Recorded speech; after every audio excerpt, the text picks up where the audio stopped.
महबी शेख बिकन नवी जमात से यहाँ पर आए और अपनी तकरीर पेश करी, उर्दू तकरीर। नवी जमात के क्लास टीचर हैं मोहतरम जाबिर सर।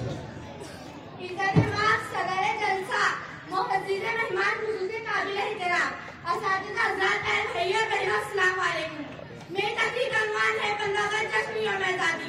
मैं आपके सामने यौम आज़ादी के मौके पर अपने ख्यालात पेश करना चाहती हूँ। हिंदुस्तान में कई मजहब मानने वाले लोग रहते हैं, सब अपने अपने मजहब के लिहाज से त्योहार मनाते हैं, मगर कुछ कौमी त्योहार है जिन्हें सभी लोग मनाते हैं।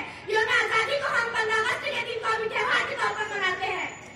15 अगस्त 1947 से पहले हम अंग्रेजों के गुलाम थे, वो हम पर बहुत जुल्म करते, तरह तरह की तकलीफें देते थे। इसी तरह उन्होंने तकरीबन 200 साल तक हुकूमत की और देश को बर्बाद कर दिया। हमारे मुल्क की अंधी बस्तियों ने अपनी जान की बाजी लगा दी और अंग्रेजों से छुटकारा पाने के लिए एक मुहिम चलाई, जिसमें महात्मा गांधी, पंडित जवाहरलाल नेहरू, मौलाना आजाद, मोतीलाल नेहरू ने बढ़-चढ़ कर हिस्सा लिया, अपनी जान मान की कुर्बानियां दी, जेल गए, लाठियां खाई और अंग्रेजों के हाथ से भगा के ही दम लिया। इसके नतीजे से हिंदुस्तान को 14 अगस्त की रात 12 बजे आजादी हासिल हुई। 15 अगस्त को पूरे हिंदुस्तान में छुट्टी रहती है, जिन तमाम कॉलेजों सरकारी दफ्तर बंद रहते हैं।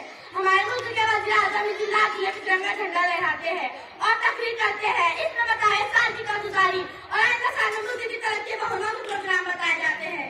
इसी तरह कौमी त्योहार यौम आज़ादी जोश और धूमधाम से मनाया जाता है।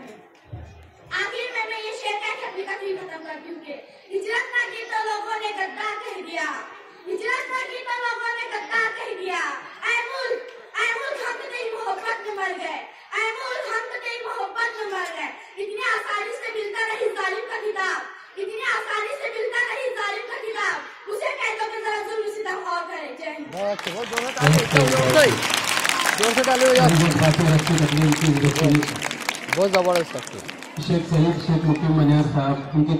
तो फ्रेंड्स, अगर आपको हमारी ये वीडियो पसंद आए तो उसे लाइक, सब्सक्राइब एंड शेयर जरूर करें और पास में लगे बेल आइकन पर क्लिक करें हमारा लेटेस्ट वीडियो सबसे पहले देखने के लिए।